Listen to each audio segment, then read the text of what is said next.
ಉಕ್ರೇನ್ನ ಅಧ್ಯಕ್ಷ ಝೆಲೆನ್ಸ್ಕಿ ವಿಚಾರದಲ್ಲಿ ಮಿಶ್ರ ಪ್ರತಿಕ್ರಿಯೆ ವ್ಯಕ್ತವಾಗಿದೆ. ಒಂದು, ಡೊನಾಲ್ಡ್ ಟ್ರಂಪ್ ಎದುರುಗಡೆ, ವಿಶ್ವದ ಶಕ್ತಿಶಾಲಿ ದೇಶದ ಅಧ್ಯಕ್ಷನ ಎದುರುಗಡೆ ಕೂತ್ಕೊಂಡು ಕಷ್ಟದಲ್ಲಿದ್ದಾಗ ಆ ಥರ ಮಾತಾಡೋ ತಪ್ಪು ಅಂತ ಹೇಳಿದ್ರೆ, ಶಕ್ತಿಶಾಲಿ ಅಧ್ಯಕ್ಷ ಆದರೆ ಆತನ ದೇಶಕ್ಕಾಯಿತು, ನಾನ್ಯಾಕೆ ತಲೆ ಕೆಡಿಸ್ಕೊಳ್ಳಿ, ಅದಕ್ಕೆ ನನ್ನ ದೇಶದ ಸಮಸ್ಯೆಗಳನ್ನು ನಾನು ರೆಪ್ರೆಸೆಂಟ್ ಮಾಡಿದ್ದೀನಿ.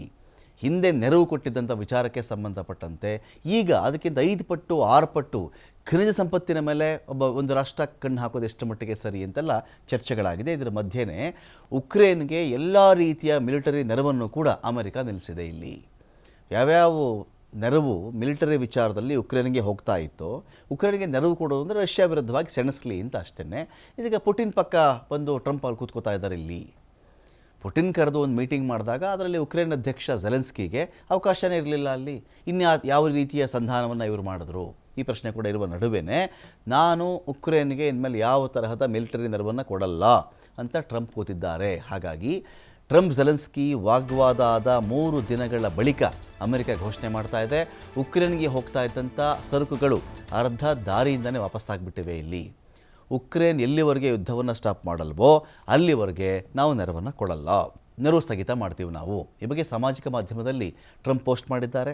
2022 ಫೆಬ್ರವರಿಯಿಂದಾನೇ ಇದುವರೆಗೂ $65.9 ಬಿಲಿಯನ್ ನೆರವನ್ನು ಕೊಡಲಾಗಿದೆ. ಅಲ್ಲಿ ಅಮೆರಿಕದ ನೆರವಿನಿಂದಾನೇ ರಷ್ಯಾದ ಮೇಲೆ ಪ್ರತಿದಾಳಿ ಮಾಡ್ತಾ ಇದ್ದದ್ದು ಉಕ್ರೇನ್. ಆದರೆ ಈಗ ವಿಶ್ವಶಾಂತಿಗಾಗಿ ಮಿಲಿಟರಿ ನೆರವನ್ನು ಅಮೆರಿಕ ನಿಲ್ಲಿಸಿದೆ. ಇಲ್ಲಿ ಝೆಲೆನ್ಸ್ಕಿ ಜೊತೆ ಮಾತುಕತೆ ವೇಳೆ ಕೂಡ ಯುದ್ಧ ಬೇಡ, ನೀವು 3ನೇ ವಿಶ್ವ ಯುದ್ಧದೊಂದಿಗೆ ಜೂಜಾಡ್ತಾ ಇದ್ದೀರಿ, you are gambling with 3rd world war, ಬಿಟ್ಬಿಡಿ, ಇದು ಸರಿಯಲ್ಲ, ಯುದ್ಧದಿಂದ ಏನೂ ಸಾಧ್ಯವಿಲ್ಲ, ಕಾರ್ಡ್ಸ್ ನಮ್ಮ ಹತ್ರ ಇದ್ದಾಗ ನೀವು ಈ ಥರ ಮಾತಾಡೋ ತಪ್ಪಾಗುತ್ತೆ, ನಾವು ನೆರವು ಕೊಡೋ ಜಾಗದಲ್ಲಿರೋದು, ನೀವು ನೆರವನ್ನು ತೆಗೆದುಕೊಳ್ಳುವಂಥ ಜಾಗದಲ್ಲಿರೋದು, ನೀವು ಈ ಥರ ಮಾತಾಡೋ ಸರಿಯಲ್ಲ ಅಂತ ಹೇಳಿದ್ರು ಕೂಡ ಝೆಲೆನ್ಸ್ಕಿ ತಲೆ ಕೆಡಿಸ್ಕೊಳ್ಳಿಲ್ಲ.